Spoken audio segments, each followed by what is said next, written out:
আসসালামু আলাইকুম। এই বিশ্বকাপের সেরা লেফট ব্যাককে যদি সেটা খুঁজেন তাহলে অনেককেই খুঁজে পাবেন, কিন্তু আমার কাছে মনে হয় যে স্প্যানিশ মার্ক কুকরেয়া। মার্ক কুকরেলাই হচ্ছে এবারের বিশ্বকাপের সেরা লেফট ব্যাক এবং কুকরেলার আসলে কপালটা বোধহয় এই ২৬-এ এসে দারুণ কাজ করতেছে। ২৬-এ এসে তারা ফুটবল বিশ্বকাপ জিতলো। আবার এই কুকুরেল্লা আবার ২৬-এ এসে চেলসি থেকে রিয়াল মাদ্রিদে যোগ দিলেন। আবার 2005-এ চেলসির হয়ে ওয়ার্ল্ড ক্লাব কাপ বিশ্বকাপ সেটাও অর্জন করলেন। কোকোরেল্লার এই বছরটা একদম লাকি বছর এবং লাকি একটা সময় বলতে পারেন। একসময় লেফট ব্যাক বলতে আমরা অনেক ফুটবলারদেরকে খুঁজতাম, কিন্তু কখনো এই স্প্যানিশ লেফট ব্যাক আমরা এত ভালো পাই নাই। আমরা সেন্টার ব্যাক পেয়েছি, রামোস পিকেদের মতো ডিফেন্ডারদেরকে আমরা পেয়েছিলাম সেই 2010-এ। এর পরবর্তীতে স্প্যানিশ ডিফেন্স লাইনে বিশাল একটা মন্দা অবস্থা ছিল এবং সেই জায়গা থেকে আমরা এখন পেলাম স্পেনের এইরকম একজন ডিফেন্ডার, জাকরা চুলের অধিকারী এই কুকুরেল্লা, যাকে দেখলেই মনে হয় যে ব্রাজিলিয়ান মার্সেলোর কথা। এই ব্রাজিলিয়ান মার্সেলো কিন্তু দীর্ঘদিন ব্রাজিলকে দারুণ সার্ভিস দিয়েছেন। শুধু ব্রাজিলকেই সার্ভিস দেন নাই, রিয়াল মাদ্রিদকেও সার্ভিস দিয়েছেন। একসময় মার্সেলো মানেই মনে হতো যে জাকরা চুলের সেই দুর্দান্ত একজন লেফট ব্যাক যার উপর ভরসা রাখা যায়, আস্থা রাখা যায়। ঠিক তেমনি মার্ক কুকুরেল্লাও এইরকমই আস্থার প্রতিদান দিচ্ছেন যত সময় যাচ্ছে। চেলসির হয়ে একটা দারুণ একটা মৌসুম কাটিয়েছেন, 25 মৌসুম। 26-এ এসে তার দল দুঃখছিল, কিন্তু কুকুরেল্লা কখনোই দুঃখের নাই।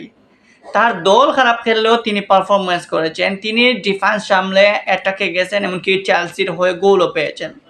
ক্লাব বিশ্বকাপে তার দল তো চ্যাম্পিয়ন হলো। সেই চ্যাম্পিয়নশিপের ডিফেন্ডিং চ্যাম্পিয়ন হিসাবে এখনও সেই ডিফেন্ডিং চ্যাম্পিয়নের দলের প্লেয়ার হিসাবে রয়েছেন চেলসির হয়ে।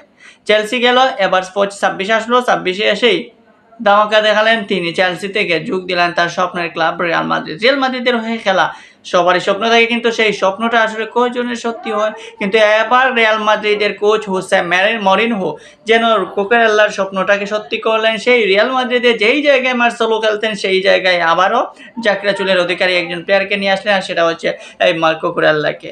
এবং কুকুরেল্লা রিয়াল মাদ্রিদে আসলেন আগামী মৌসুমটা, চলমান যে মৌসুম আসবে সামনে, এই মৌসুমে কুকুরেল্লার পারফরমেন্স দেখার জন্য রিয়াল ফ্যানরা অধীর আগ্রহ রয়েছে, স্প্যানিশ ফ্যানরা অধীর আগ্রহ রয়েছে। আসলে চেলসিতে যে পারফরমেন্স আমরা দেখেছিলাম কুকুরেল্লার কাছ থেকে, সেই পারফরমেন্স কি আবার রিয়াল মাদ্রিদে দেখতে পারবো, সেটাই প্রত্যাশা সবারই রয়ে গেছে।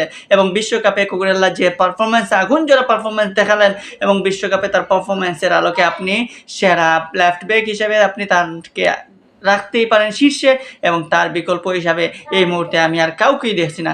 সো কুকুরেল্লার এই পারফরমেন্স সবাইকে মুগ্ধ করেছে। আমরাও আসলে কুকুরেল্লার কাছ থেকে এরকম পারফরমেন্স পাবো আশা করি নাই, কিন্তু সেই কুকুরেল্লাই সেই পারফরমেন্স দেখিয়েছেন।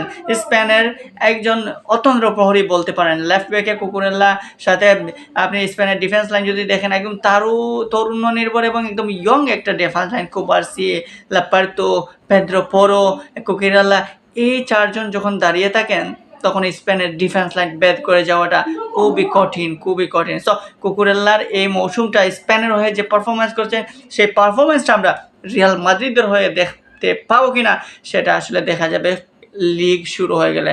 লা লিগা রিয়াল মাদ্রিদের এই মুহূর্তে অনেক একটা চ্যালেঞ্জ শিরোপা পুনরুদ্ধারের, সেই সাথে ওয়েফা চ্যাম্পিয়ন্স লিগেও তাদের শিরোপা নিয়ে পুনরুদ্ধারের একটা দারুণ প্রচেষ্টা চলতেছে। এবং রিয়াল মাদ্রিদ লাস্ট বছর তারা খুবই খারাপভাবে পারফরমেন্স করেছে, এবং এখান থেকে এই কুকুরেল্লাদের এমপ্লয়েডের ফলে হয়তো রিয়াল মাদ্রিদের ডিফেন্স লাইনও দারুণ একটা শক্তিশালী ভূমিকা পালন করবে, কারণ রিয়ালের ডিফেন্স লাইন গত বছর খুবই বাজে ছিল। এবার দেখা যাক কুকুরেল্লা এসে রিয়াল মাদ্রিদের ডিফেন্স লাইনকে ভালো একটা জায়গায় নিয়ে যেতে পারেন কিনা, অপেক্ষায় রইলাম, দেখা যাক কী হয়।